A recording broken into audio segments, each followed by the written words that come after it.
Operation के पाठक में आप सबों का स्वागत है और मैं हूं संतोष सिंह। और आज हम ऑपरेशन के पाठक में एक ऐसे सत्य से आपको सरोकार कराने जा रहे हैं जो सत्य हमें लगता है कि पाठक जी को भी समझना चाहिए कि जरा धीरे चले, है ना। एक गीत भी है, बड़ी खूबसूरत गीत है, जरा धीरे चले। जिस रफ्तार से पाठक जी चल रहे हैं वो रफ्तार राजधानी की रफ्तार है, और जिस ट्रैक पर वो चल रहे हैं वो ट्रैक बैलगाड़ी का भी ट्रैक नहीं है। स्वाभाविक है, किसी दिन रेल कर जाए, मतलब सारे बोगी पटरी से दूर फेंका जाए तो कोई बड़ी बात नहीं होगी। ये मैं इसलिए कह रहा हूं कि जो फीडबैक, जो चीजें लगातार फोन के माध्यम से बातचीत में शिक्षकों के द्वारा हमें कही जाती है, बहुत ऐसे सवाल हैं जिन सवालों का जवाब तो मिलना चाहिए। कई सवाल ऐसे हैं जिसकी सवाल के जवाब की जरूरत नहीं है, क्योंकि पहले आप स्कूल तो जाना शुरू करिए। मेरा सवाल यही होता है, स्कूल जाइए, बच्चों को पढ़ाना तो शुरू करिए, तब तो अधिकार और बाकी चीजों की मांग आप करिए। लेकिन उसमें भी कुछ चीजें ऐसी हैं जो वाकई में समझने की जरूरत है। बीटा के एक स्कूल के एक टीचर का कल फोन आया मेरे पास, लंबी बातचीत हुई, और उस बातचीत में जो चीजें सामने आई हमें लगा कि नहीं, कुछ चीजें हैं जो जमीनी हकीकत से वास्ता नहीं रखने की वजह से समस्या खड़ी होने वाली है। बीटा को वो स्कूल एक मुसहर बस्ती के पास है, और उस मुसहर बस्ती के बच्चों को हम स्कूल में लाएं, वो शिक्षकों की बड़ी इच्छा रही। जबकि मुसहर परिवार के सदस्य, माँ पिताजी की इच्छा नहीं है कि उनका बेटा स्कूल पढ़ने जाए। बड़ा मुश्किल से टीचर महीनों प्रयास के बाद लगभग 40 बच्चों को उस मुसहर की बस्ती से वो पढ़ाने के लिए स्कूल में लाया। और फिर वो एक दिन आए, 2 दिन गायब, एक दिन आए, 2 दिन गायब। तो एक स्टडी सामने आया कि पिछड़ी, अति पिछड़े या दलित समाज में के जो बच्चे हैं, वो बच्चे मध्याह्न भोजन को लेकर जितने आग्रही और आकर्षित होते हैं स्कूल आने को लेकर, मुसहर के बच्चे नहीं आते। मुसहर के बच्चे आते भी हैं, उनको मध्याह्न भोजन से उतना कोई वास्ता नहीं रहता है। ऐसा लगता है कि खाने को लेकर उनके घर में जो खाना बनता है वो इससे ज्यादा पौष्टिकता के साथ या टेस्टी बनता है। एक बड़ा फर्क है कि बाकी जो दलित समुदाय के या अति पिछड़े के गरीब वर्ग के बच्चे स्कूल आते हैं तो वो आते हैं मध्याह्न भोजन करने के लिए, कि भोजन भरपेट कर लेते हैं, एक थाली घर भी लेकर चले जाते हैं। लेकिन मुसहर का बच्चा परहेज करता है स्कूल के खाना खाने से। बड़ा इंटरेस्टिंग विषय मुझे लगा कि भाई ऐसे कैसे हो सकता है। तो ये एक अध्ययन का विषय है कि ऐसा क्यों है। जब जाएंगे उस इलाके के मुसहर की बस्ती में जाएंगे तो इन चीजों को भी समझेंगे। लेकिन उन शिक्षक का दर्द समझिए पाठक में। अब आप नियम बनाए कि जो 3 दिन 4 दिन स्कूल में है उसका नाम काट दीजिए। नाम काटना तो बड़ा आसान है, और आपके अधिकारी कहते हैं कि 10% नाम रोज काटिए। लेकिन एक दबाव रहता है कि भाई जिसके गार्जियन से बातचीत हो वो ना, मुसहर का गार्जियन तो चाहता ही है कि बच्चा के स्कूल में नाम कर दे, नहीं जाए तो बढ़िया है। तो ऐसे 40 बच्चे जो उस शिक्षक के प्रयास से कई महीनों से वो स्कूल आ रहे थे, वो सारे बच्चे आना स्कूल बंद कर दिए। वजह नाम कटना स्वाभाविक था, वजह जितिया पर्व था, उसमें जो साग वगैरह का जो ये होता है, महिलाएं जो साग खाती हैं, कई तरह के कूस वगैरह का इस्तेमाल होता है उस पूजा में। नोनिया का साग किसी शहर में तो नहीं मिलेगा, वो गांव में ही मिलेगा। तो 2 दिन पहले से सारे मुसहर के बच्चे नोनिया के साग खोजने में निकल गए, तोड़ने में नदी के किनारे ढिमका पर, नहर के इस पर वो मिलता है नोनिया का साग, तोड़ने चला गया। 2 दिन बेचा तो पैसा कमाया, स्कूल आना छोड़ दिया, स्वाभाविक तौर पर उसका नाम कट गया। अब वो फिर दिन भर वही चूहा मारने में लग गया। मास्टर साहब अभिभावक से बात करने जाते हैं तो कहता है कि भले नाम कट गए, फिर पढ़ेबे यहाँ, पढ़ के बच्चा हमर की करते, जाए जो अपन खेत खलिहान जाए, कमाबे छै, खाए छै, मस्त रहे छै, दिन भर आके स्कूल गेल तो सूख गेल हमर बच्चा। अब महिला कहती है कि आपके स्कूल में जाने से जो वहाँ भोजन करता है मेरा बच्चा का हड्डी निकल गया है, नहीं जाएगा।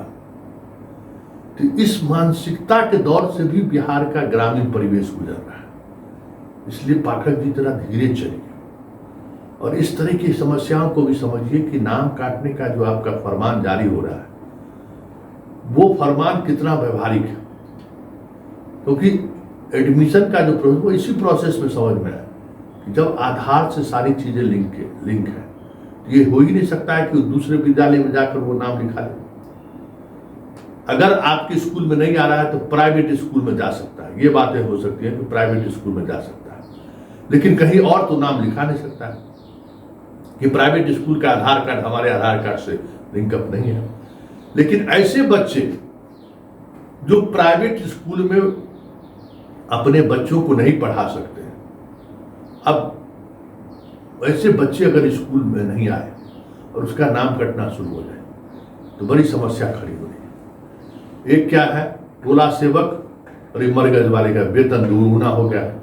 इनका काम है कि जो इस तरीके का बच्चा है इसको स्कूल पहुंचाइए। देखिए कितना कंट्राडिक्शन है कि एक विभाग यहाँ ये है कि हर पंचायत में टोला सेवक बाहर है, 10,000 था सरकार 20,000 कर दिया है, और टोला मरगज था मुसलमानों का उसको भी कर दिया 20,000 रुपया। अब उस दोनों का काम है उस इलाके का जितना स्टूडेंट है जो स्कूल से बाहर घूम रहा है, कुछ खेल कूद रहा है, उसको पकड़ के स्कूल ले जाइए। अब वो जाता है 2 दिन स्कूल आता है, भाग जाता है, स्कूल हेडमास्टर को नाम काटना पड़ रहा है। तो वो विभाग, समाज कल्याण विभाग का वो विभाग जो है उसको टाइट करता है कि तुम्हारा बच्चा कहाँ है, तुम एडमिशन कराए तो गया कहाँ बच्चा। तो 2 विभागों का आपसी जो समन्वय होना चाहिए, आपस में जो कोऑर्डिनेशन होना चाहिए, वो कोऑर्डिनेशन का भी अभाव है। हेडमास्टर पर एक अलग तरीके का ये भी दबाव आ रहा है कि जिन बच्चों को एडमिशन करा रहे हैं वो बच्चा 1 सप्ताह रहता ही नहीं है तो नाम हम काट ही देंगे, जो नियम पाठक ने बनाया है। इस नियम की वजह से ग्रामीण परिवेश में क्या हो रहा है ये भी समझने की जरूरत है। और हमें लगता है कि पाठक जी तक ये खबर जानी चाहिए, और कहीं कहीं वीडियो मेरा उनके आसपास के लोगों तक पहुंच ही जाता है। कभी कभी वो शाम के समय, रात के समय में लौटते हैं तो वीडियो मेरा उनको मिल भी जाता है, वो देखते भी हैं, कई तरह की प्रतिक्रिया भी आती है। लेकिन ये जो समस्या है कि ऐसे दलित वर्ग जो स्कूल जाने से आज भी कतराते हैं, आज भी सोचते हैं कि पढ़ाई से कोई मतलब नहीं है, नौकरी उनके लिए जरूरी नहीं है, वो समाज को कैसे स्कूल से जोड़े, और अगर उसके बच्चे स्कूल से जुड़ते हैं तो वो स्कूल के साथ कैसे बने रहे, ये एक बड़ी चुनौती है। आप भले उसको सारी सुविधाएं दे रहे हैं लेकिन स्कूल से में उसको मन ही नहीं लगता है पढ़ने में, उसको पढ़ाई से कोई मतलब ही नहीं है, उसका दिल दिमाग रहता है अपने पुराने काम पर, बकरी के साथ घूमने पर, खेत खलिहान घूमने पर, चूहा मारने पर। तो ये सारी चीजें ऐसी हैं, सामाजिक संरचनाएं हैं, इन्हें भी समझने की जरूरत है। इसलिए हम कहते हैं कि पाठक जी जरा धीरे चलिए। और आपका स्कूल सिर्फ शिक्षा का ही मंदिर नहीं है, आपका प्राइमरी स्कूल जो है एक सोशल इको स्ट्रक्चर को भी प्रभावित करता है। इसको भी समझिए कि वहां सिर्फ पढ़ाई ही नहीं हो रहा है, उस इको सिस्टम को भी एक अलग तरीके से रेगुलेट करता है। जब से मध्याह्न भोजन की परंपरा शुरू हुई है, लाख आलोचना कर लीजिए मध्याह्न भोजन की, मैं मध्याह्न भोजन का हमेशा पक्ष धर रहा हूं, क्योंकि मध्याह्न भोजन से कम जो सबसे निचले तबके का जो बच्चा है उसको कुछ तो पौष्टिक आहार मिल जाता है। ये अलग बात है कि भूसार का बच्चा नहीं खाता है, ये तो एक नए तरीके का शोध का विषय है। लेकिन इन चीज़ों को भी समझना होगा कि जैसे छठ है, दुर्गा पूजा है, ये सब जो पर्व आता है उसमें बच्चे आर्थिक रूप से जो छोटे छोटे बाजार लगते हैं उसमें अपने गार्जियन को मदद करता है और उसकी कमाई से उसका परिवार 1-2 महीने तक भरण पोषण करता है। वो एक बड़ा इस तरीके के फेस्टिवल का वो इंतजार करता है और उस दौरान बच्चे स्कूल छोड़ के बैलून बेचने के लिए, चना बेचने के लिए अपने माँ बाप के साथ जाएगा ही जाएगा। अब दुर्गा पूजा शुरू हुआ है तो जितने अनुष्ठान से जुड़े हुए जो कुछ भी जरूरत है वो इन्हीं बच्चों के माध्यम से मुहैया होता है। ऐसे इन चीज़ों को भी ध्यान रखना होगा कि जो फेस्टिवल सीजन है उस सीजन में जो गांव का जो एक अपना आर्थिक ढांचा है, जिस ढांचा को रेगुलेट करने में बच्चों की बड़ी भूमिका रहती है, वो ढांचा कैसे बना रहे शिक्षा के साथ साथ, ये बड़ी चुनौती है। क्योंकि आप उस ढांचा को तोड़ नहीं सकते, क्योंकि वो बिहार के गांव की जो इकोनॉमी का रीढ़ है। ये आप कह दीजिएगा कि बच्चों का इस्तेमाल हम नहीं करेंगे, ये सब हाइपोथेटिकल बात। वो चीज़ है, वो रीढ़ है। हर इन दिनों में जो माली का बच्चा होता है वो हर घर में फूल पहुंचाता है। दशहरा जैसे शुरू होगा उसकी कमाई है, आप उसको रोक नहीं सकते हैं, क्योंकि उस कमाई का 5-6 महीने तक परिवार उसका भरण पोषण होता है।